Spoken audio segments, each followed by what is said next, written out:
সরকারের আলোচনার প্রস্তাব প্রত্যাখ্যান করেছে কোটা সংস্কারের দাবিতে আন্দোলনকারীরা। সামাজিক যোগাযোগ মাধ্যমে ঘোষণা দিয়েছেন কোটা সমন্বয়ক আসিফ মাহমুদ। ফেসবুকে স্ট্যাটাসে তিনি লিখেছেন, গুলির সাথে কোনো সংলাপ হয় না, এই রক্তের সাথে বেইমানি করার থেকে আমার মৃত্যু শ্রেয়। কোটা আন্দোলনকারীদের আরেকজন লিখেছেন, একদিকে গুলি আর লাশ, অন্যদিকে সংলাপ। আমার ভাইয়ের রক্তের উপর দিয়ে কিভাবে সংলাপ হতে পারে? দেশের অবস্থা ভালো না, বুঝছো? সরকার যে কি চাইতেছে কিছুই বুঝতেছি না। ছাত্রদের সাথে গন্ডগোল করে কেউ কখনো পারছে? এর মধ্যে ছাত্র রাজাকার করে উস্কাইতেছে। এবার মনে হয় কিছু একটা হবে।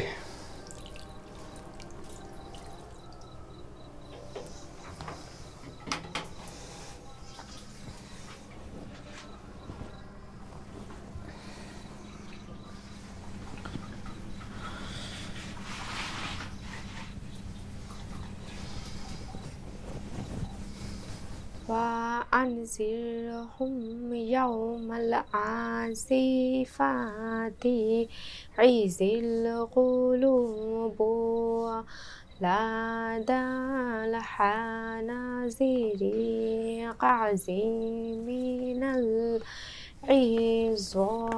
الظالمين من حميم وشفيع.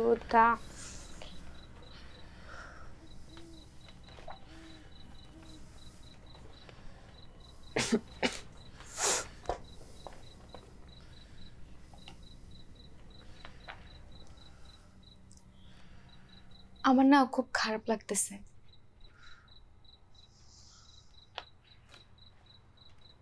দেশের এই অবস্থা,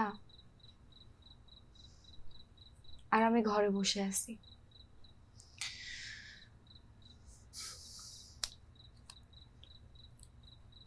তোমার এই অবস্থায় তোমার কি আন্দোলনে যাওয়াটা ঠিক হবে বলো? কিন্তু আমি তো কোনো কিন্তু? তুমি তো ছবিও আঁকতেছো, পোস্টও করতেছো, আবার আন্দোলনেও যাইতেছো। আমি তো কিছুই করতে পারতেছি না। কিন্তু এইভাবে চলতে পারে না, বুঝছো? জোর করে এই সরকার ক্ষমতায় থাকতে পারবে না। মানুষের টাকায় গুলি কিনে মানুষের উপর চালাইতেছে।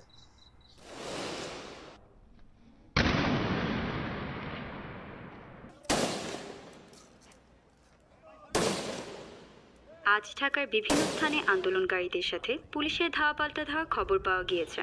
পুলিশের গুলিতে কমপক্ষে 5 জন নিহত হয়েছেন সারা দেশে।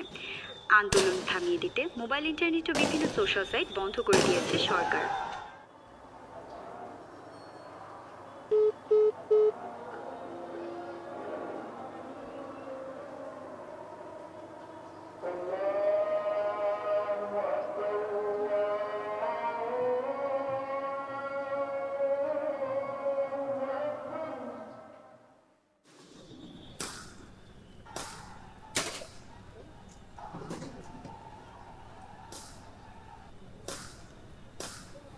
কমপ্লিট শাটডাউন কর্মসূচিতে দ্বিতীয় দিনেও উত্তপ্ত গোটা রাজধানী।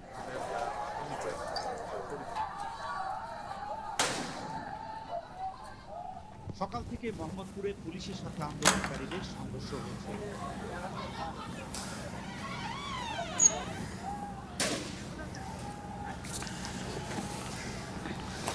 আজকে অনেক ছাত্র সাধারণ লোকজন মারা গেছে।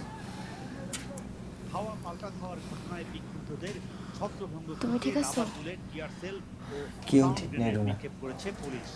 মোবাইল নেট বন্ধ, সোশ্যাল মিডিয়া বন্ধ। জানি না আজকে রাতে কি হবে।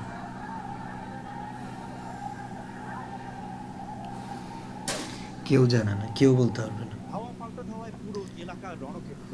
মুহুর্মুহু টিয়ার সেল আর ইট পাটকেলে যুদ্ধ পরিস্থিতির সৃষ্টি হয় মোহাম্মদপুর এলাকায়। দেশের চলমান উদ্ভূত পরিস্থিতি নিয়ন্ত্রণে শুক্রবার রাত 12টা থেকে সারা দেশে কারফিউ জারি করে সেনা মোতায়েনের সিদ্ধান্ত নিয়েছে সরকার। সন্ধ্যায় গণভবনে 14 দলীয় জোটের সিনিয়র নেতাদের সাথে বৈঠকে বসেন প্রধানমন্ত্রী শেখ হাসিনা। বৈঠকে সর্বসম্মতিক্রমে সেনা মোতায়েনের সিদ্ধান্ত হয় বলে জানান আওয়ামী লীগের সাধারণ সম্পাদক ওবায়দুল কাদের।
হ্যাঁ হ্যালো ভাই, আপনাদের ইমার্জেন্সি অ্যাম্বুলেন্স সার্ভিসটা অন আছে না ভাই?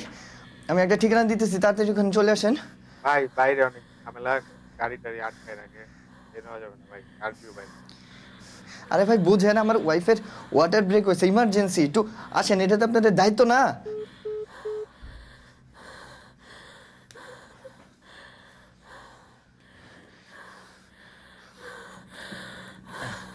আমি নিচে যাই, অবশ্যই একটা কিছু পাবো, আমি যাবো আর চলে আসবো।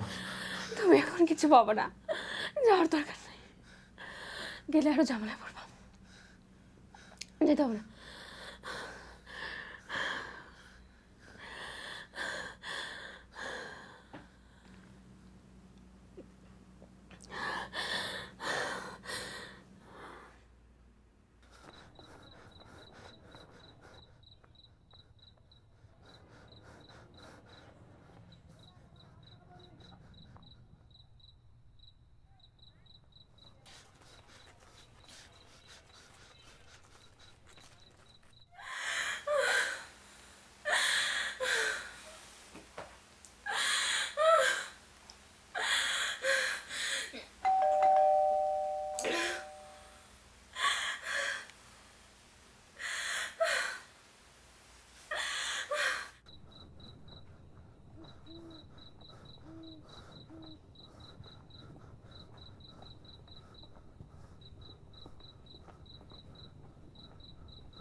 আন্দোলন এখন কোটা বিরোধীদের হাতে নেই। ৭১ পরবর্তী শক্তিরা ধ্বংসলীলা চালাচ্ছে।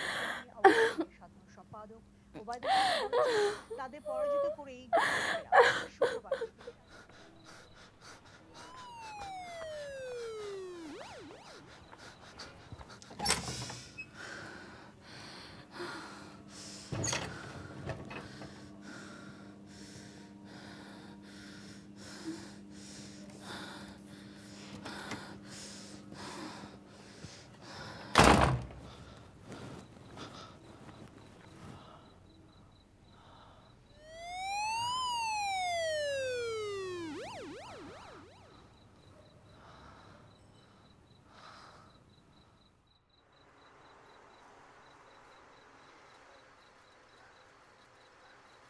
আর টিআরসেলের পুরো এলাকা প্রকম্পিত হয়ে ওঠে। থেকে ছাত্র পুলিশের পাল্টা ধাওয়া, সংঘর্ষে সেখানকার অলিগলি আপনার বউ সুস্থ না, আম্মাও সুস্থ না, আব্বাও সুস্থ, সেটা আপনার ফোন দেখলেই বুঝতে পারবো। ফোন বের করেন। আমার পার্সোনাল ফোন চেক করার কোনো পারমিশন আপনাদের নাই। একটা থাপ্পড় দিমু, দাঁত কিন্তু একটাও জায়গায় থাকবে না। ফোন বের করেন। আই ফোন বের করেন। আই পাসওয়ার্ড বলেন।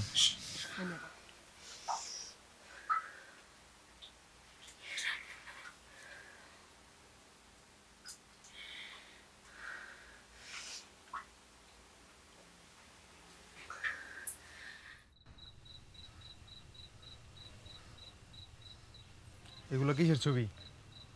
এগুলো কে আর্ট করছে? এগুলো আমার ড্রয়িং। আন্দোলন চুদান, নাশকতা করতে বের হয়েছে না তো রাতে? আন্দোলন আপনার পুটকি দিয়ে দিমু। চলেন, আই ধর রে, আই ধর, চল।